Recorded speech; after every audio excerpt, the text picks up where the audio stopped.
भीमा नदीच्या काठावर वसलेलं ऐतिहासिक, सांस्कृतिक आणि औद्योगिकदृष्ट्या महत्त्वाचं असं एक शहर म्हणजे दौंड शहर.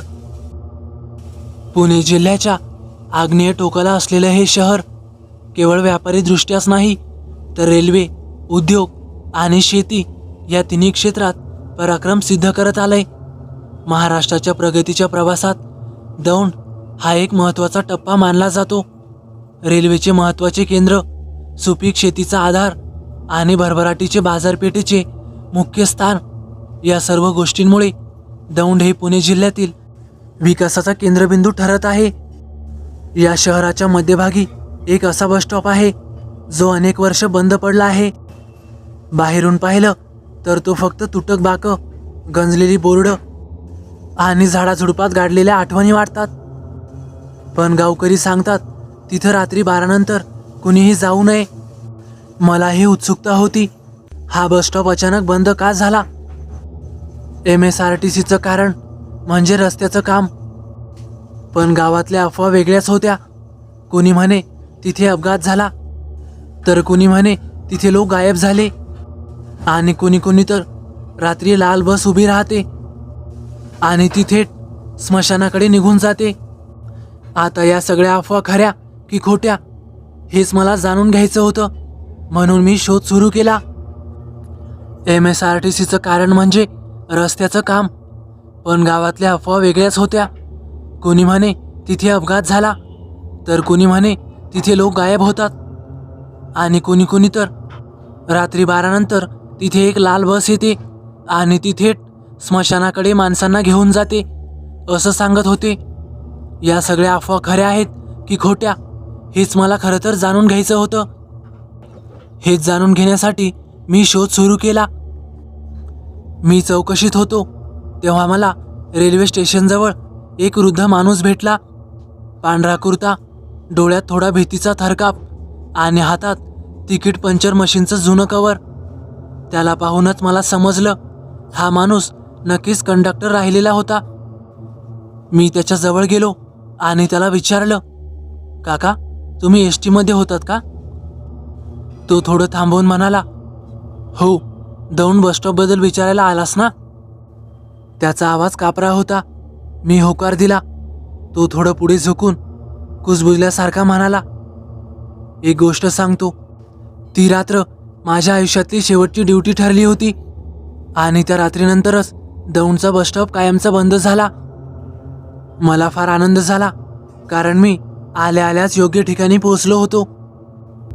आता मला नेमकं त्यामागचं गूढ काय ते कळणार होतं. तुम्हालाही हा प्रश्न नक्कीच पडला असेल, तर चला जाणून घेऊयात. नेमकं दौंड शहराच्या मध्यभागी असलेलं बस स्टॉप बंद का आहे? त्या काकांनी सांगायला सुरुवात केली. ती अमावस्येची रात्र होती. शहरातला दिवाळ सण संपला होता आणि रात्रीची शेवटची ST पुण्याकडे जायला निघाली. बस भरलेली होती. शेतकरी, विद्यार्थी, एक बाई तिच्या मुलांसोबत आणि काही घाईतले प्रवासी. मी तिकीट कापत होतो. सगळं काही सुरळीत सुरू होतं. पण आम्ही दौंड बस स्टॉपजवळ पोहोचलो तेव्हा अचानक थंडगार वारा सुटला. घड्याळात रात्रीचे 12 वाजले होते. स्टॉपवर साधं चिटपाखरूही दिसत नव्हतं. पण बस थांबल्यावर मागून एक सावली धावत आली. एक पुरुष, काळं कपडे घातलेला, चेहरा धुसर. तो काही बोलला नाही, फक्त थेट बसमध्ये चढला आणि मागच्या सीटवर जाऊन बसला. मी त्याच्याकडे तिकीट मागितलं. त्याने मान वर केली आणि मला धडकीच भरली. त्याचे डोळे पोकळ होते. आतमध्ये फक्त काळोख आणि त्याच्या शेजारी एक लहान मूल बसलेलं होतं. ते मूल हळूच हसत होतं, पण आवाज बसच्या सगळ्या कोपऱ्यात घुमत होता. त्या क्षणापासून सगळं बदललं. सगळ्यात आधी एका बाईने ओरडून विचारलं, कंडक्टर, खिडकीतून कोणीतरी बघतंय. मी मागे पाहिलं. खिडकीत फक्त अंधार होता, पण तिच्या बाजूला बसलेला छोटा मुलगा थरथर कापत होता. आणि तेवढ्यात बसच्या आतले दिवे चमकले. एका क्षणात संपूर्ण बस काळोखात बुडाली आणि पुन्हा उजेड झाला. तेव्हा तो काळा माणूस अचानक गायब झाला. मी घामाने ओला झालो होतो. प्रवासी गोंधळले. कुणी प्रार्थना करू लागलं तर कुणी खिडकीतून बाहेर बघायला लागलं. पण बाहेर काय दिसत होतं माहीत आहे का? रस्ताच गायब झाला होता. बस आता ओसाड धुक्याने भरलेल्या मैदानातून चालली होती. ड्रायव्हर मोठ्याने ओरडला, समोर काहीही दिसत नाहीये. मी ब्रेक मारतोय तरी बस थांबत नाहीये. पुढे बसलेल्या एका म्हाताऱ्याने सांगितलं, माझ्या शेजारी कुणीतरी बसलंय. पण शेजारील सीट रिकामी होती. म्हणजे दिसत नव्हतं, पण त्याला जाणवत होतं. मागून एक मुलगी रडायला लागली, आई, तो काका मला बोट दाखवतोय. आईने मागे पाहिलं, पण तिथं कुणीही नव्हतं. पण ती मुलगी म्हणत होती, तो इथेच आहे, आपल्या बरोबरच. हळूहळू सगळ्या प्रवाशांना कळायला लागलं, ही बस कुठेतरी वेगळ्या जागेकडे चालली आहे. बाहेरून धुक्यात काही अस्पष्ट सावल्या धावत होत्या. कुणाचं तरी कुजबुजणं ऐकू येत होतं. Ticket ticket. मी स्वतः माझं तिकीट पंचर मशीन हातात घेतलं, पण अचानक ते जड झालं. जणू कोणीतरी दुसरंच ते पकडून आहे. मी हात सोडला आणि मशीन आपोआप तिकीटं कापायला लागलं. कोणतीही व्यक्ती नसताना बस पुढे सरकत होती. पण बाहेरचा रस्ता नेमका कुठे जातोय हे कोणालाही कळत नव्हतं. खिडकीच्या काचेतून फक्त धुकं, काळोख आणि कधीतरी पळणाऱ्या सावल्या दिसत होत्या. सगळ्यात आधी मागच्या सीटवर बसलेला तरुण, त्याने मोठ्याने विचारलं, हे नेमकं चाललंय तरी काय? आणि पुढच्या क्षणाला बसच्या दिव्यांनी पुन्हा लुकलुक केलं. दिवे स्थिर झाले तेव्हा त्याची सीट रिकामी होती. बॅग तिथेच होती, पण तो मात्र दिसत नव्हता. लोक प्रचंड घाबरले. तेवढ्यात एक किंकाळी आली, आई. समोर बसलेली लहान मुलगी ओरडली, कारण तिच्या शेजारी बसलेली तिची आई डोळ्यांसमोर नाहीशी झाली होती. फक्त तिचा ओढणीचा तुकडा मात्र तिथे शिल्लक राहिला होता. जसा जसा वेळ जात होता तसं बसच्या आतमधलं तापमान कमी होत होतं. श्वास बाहेर टाकला की धुकं दिसत होतं. प्रवासी थरथर कापत होते. पण एक गोष्ट मात्र सगळ्यांनी लक्षात घेतली, त्या थंडीचा स्रोत बसच्या खिडक्यातून येत नव्हता, तो आतूनच येत होता. एक मुलगा कुजबुजला, ते आपल्याला सोबत नेत आहेत, तेही एकामागोमाग. मी तिकीट मोजायला लागलो. सुरुवातीला 43 प्रवासी होते. गणना केली तर फक्त 36 उरले होते. मला आश्चर्य वाटलं, कारण मशीनवर अजूनही 43 तिकीट पंच झाली होती. म्हणजे कुठेतरी ते प्रवासी अजूनही बसमध्येच होते, फक्त दिसत नव्हते. तेवढ्यात माझ्या मागे कोणीतरी उभं आहे असं मला जाणवलं. मी झटक्यात मागे वळालो तर सीट रिकामी होती, पण खांद्यावर कुणीतरी थंडगार हात ठेवला. माझं सर्वांग शहारलं. सगळे प्रवासी माझ्याकडेच बघत होते, पण त्या हाताचा मालक, तो मात्र दिसत नव्हता. अचानक संपूर्ण बसमध्ये हळूहळू कुजबूज सुरू झाली. जणू शेकडो लोक एकाच वेळी हळू आवाजात बोलत होते, पण शब्द स्पष्ट नव्हते. तेवढ्यात एक म्हातारा ओरडला, चालक, गाडी थांबवा. ड्रायव्हरने ब्रेक मारला, पण ब्रेक पायाखालून रिकामे झाले होते. जणू पॅन्डलच नव्हते. स्टेअरिंग पण कुणीतरी दुसराच फिरवत होता. ड्रायव्हरचा चेहरा पांढरा फटक झाला. इतक्यात पुढे असलेली कॉलेजची मुलगी अचानक उभी राहिली. तिने किंचाळून मागे बघितलं. ती म्हणाली, तो माणूस माझ्याकडे येतोय. सगळे तिच्याकडे बघत होते, पण तिच्याजवळ कुणीही नव्हतं. ती मागे सरकली, बसच्या दरवाजाकडे धावली आणि दरवाजाजवळ पोहोचताच अचानक अदृश्य झाली. फक्त तिचा मोबाईल जमिनीवर आपटला होता. कंडक्टरचा श्वास जड झाला होता. त्याच्या डोळ्यात भीती स्पष्ट दिसत होती. पुढे तो सांगू लागला. जसा वेळ पुढे सरकत होता, प्रवासी एकामागून एक नाहीसे होत गेले. शेवटी बसमध्ये फक्त मी, ड्रायव्हर आणि काही मोजके लोक उरलो होतो. आम्हाला वाटलं बस कधीच थांबणार नाही, पण अचानक बाहेरचं धुकं बाजूला झालं आणि बस एका जुन्या भग्नावस्थेतल्या चौकात थांबली. तो चौक मला ओळखीचा नव्हता. तिथे रस्ते नव्हते, दुकानं नव्हती, फक्त तुटकी वाड्यासारखी एक इमारत, वाऱ्याने हलणारे पाटे आणि जमिनीवर पसरलेली सावली. बस आपोआप बंद झाली. ड्रायव्हर घाबरून उठला, पण दरवाजा उघडत नव्हता. थोड्या वेळाने हळूहळू दरवाजा स्वतःच चिर्र असा आवाज करत उघडला. त्या दरवाजातून काही लोक बसमध्ये चढले, पण ते प्रवासी नव्हते, ते मृतात्मे होते. एका माणसाचा डोळा बाहेर लटकला होता. कुणाचे कपडे रक्ताने माखलेले, तर कुणाच्या मानेला दोरीचा फास लटकत होता. ते सर्वजण शिस्तीत बसले आणि एकाच आवाजात म्हणाले, पुण्याकडे चला. त्या क्षणी आम्हाला जाणवलं, ही बस आता जिवंत लोकांसाठी नव्हे, तर मृत आत्म्यांसाठी धावत होती. प्रवासी मोठ्याने किंकाळू लागले.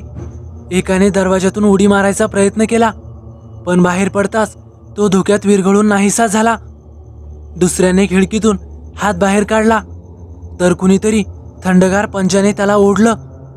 त्याचा हातच तिथे अडकला होता, शरीर मात्र गायब झालं. मी वेड्यासारखा मशीन घट्ट धरून तिथेच बसून होतो. माझ्या सर्वांगाने घामाच्या धारा लागल्या होत्या. तेवढ्यात मशीनवरून आपोआप आवाज आला, तिकीट, अखेरचं तिकीट.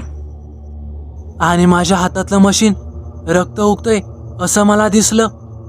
ड्रायव्हरने ओरडून इंजिन सुरू करायचा प्रयत्न केला, पण स्टेअरिंग स्वतःच फिरायला लागलं. त्याचा चेहरा विकृत झाला, डोळे बाहेर येऊ लागले आणि तो स्टेअरिंगला चिटकून गेला. काही क्षणात तोही धुक्यात विलीन झाला. आता मी एकटाच उरलो होतो. माझ्या आजूबाजूला फक्त आत्मे बसलेले होते, रिकाम्या डोळ्यांनी माझ्याकडे बघणारे. आणि पुढे बसचा दरवाजा पुन्हा उघडला. मी खाली उतरलो आणि पाहिलं, संपूर्ण दौंड बस स्टॉप माझ्या डोळ्यांसमोर होता. पण तो आपण जाणतो तसा नव्हता. तो भग्न होता, तुटका, काळोखाने व्यापलेला. प्रत्येक बाकावर, प्रत्येक खांबाजवळ आत्मे बसलेले होते. ते सर्व मला बघून हसू लागले. त्यांच्या आवाजाने आभाळ दणाणलं. आता हळूहळू ते सर्व माझ्याकडे झेपावू लागले. मी मोठ्याने किंचाळलो आणि झोपेतून जागा झालो. माझ्या संपूर्ण अंगातून घामाचे लोट वाहत होते. बापरे, हे स्वप्न होतं तर. हो, हे सगळं स्वप्न होतं. आमची बस दौंड बसस्टॉपवर थांबलेली होती आणि मी आणि ड्रायव्हर बसमध्ये झोपलेलो होतो. मी हळूच बाहेर पाहिलं. सगळं बसस्थानक काळोखामध्ये गुडूप झालं होतं. मला अजूनही विश्वास बसत नव्हता, हे स्वप्न होतं की खरं. मी थोडं बाहेर जाऊन पाहिलं. सर्व काही नॉर्मल होतं. आजूबाजूला बस उभ्या होत्या. त्यानंतर मात्र जेव्हा जेव्हा आमची बस दौंड बसस्टॉपवर थांबायची, तेव्हा तेव्हा मला तसेच अनुभव येऊ लागले. त्यामुळे मी तिथून बदली घेतली. पण त्यानंतर अनेक लोकांना तसेच अनुभव येऊ लागले आणि अशा अनेक घटना घडल्या, ज्यामुळे ते बसस्थानक कायमचं बंद झालं. आता मात्र मी एस टी सेवेतून निवृत्त झालो आणि पुन्हा आपल्या दौंड शहरात राहायला आलो. पण अजूनही काही लोक सांगतात की त्या स्थानकावर अनेक लोकांना विचित्र विचित्र अनुभव आलेत आणि त्याच कारणामुळे ते बसस्थानक बंद झालंय. सरकारी लोक असं सांगतात, तिथे प्रचंड गर्दी होत होती, त्यामुळे ते बसस्थानक बंद करण्यात आलं. पण खरं कारण कुणीही सांगत नाही. कंडक्टरची गोष्ट संपली. मी स्तब्ध झालो होतो. त्याचा चेहरा थरथरत होता, डोळे लाल झाले होते आणि त्याच्या अंगावर काटे उभे राहिले होते. तो उठून निघून गेला. मी मागे वळून पाहिलं तर गर्दीत तो गायब झाला होता. माझ्या मनात 100 प्रश्न उठले. खरंच त्याने सांगितलेलं घडलं होतं का, की फक्त गावातल्या अफवा पसरवण्यासाठी त्याने ही कथा बनवली होती?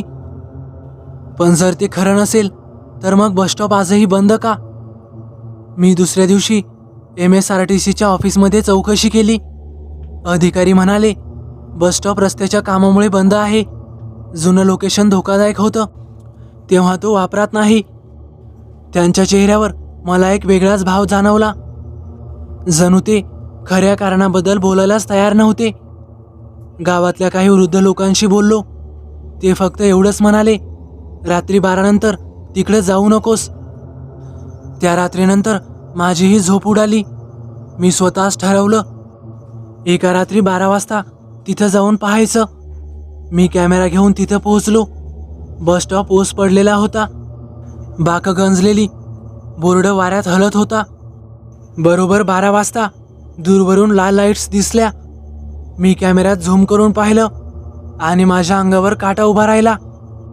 एक लाल बस तिथे उभी होती, शांत, धुक्यातून हळूहळू पुढे येणारी. मी डोळे चोळले, पुन्हा पाहिलं तर काहीच नव्हतं. सर्वत्र फक्त मिट्ट काळोख पसरलेला होता. मी घाई गडबडीत तिथून बाहेर पडलो. आजवर मीही ठरवू शकलो नाही. तो कंडक्टर खरं सांगत होता की माझ्या मनाचा त्याच्या कथेने खेळ केला.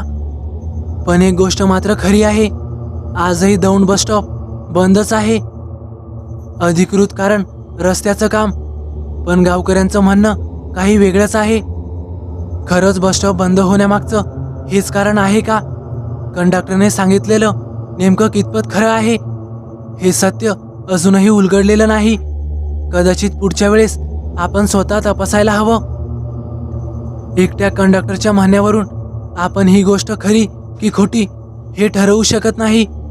त्यामुळे मी अनेक लोकांचे अनुभव माझ्या डायरीत टिपलेले आहेत. आता कथा फारच लांबत आहे, त्यामुळे या कथेच्या 3ऱ्या भागात आपण पुढच्या अनुभवाबद्दल जाणून घेणार आहोत. आणि नेमकं ते बस स्टॉप बंद का आहे याचा उलगडा पुढे होतोय का हे जाणून घेण्यासाठी आपल्या चॅनलला सबस्क्राईब करा आणि बेल आयकनला ऑन करा, जेणेकरून पुढील भाग लवकरात लवकर आपल्यापर्यंत पोहोचू शकेन. तर मित्रांनो, हा भाग कसा वाटला हे नक्कीच कमेंट करून कळवा. तर चला भेटूया पुढच्या व्हिडिओत. धन्यवाद.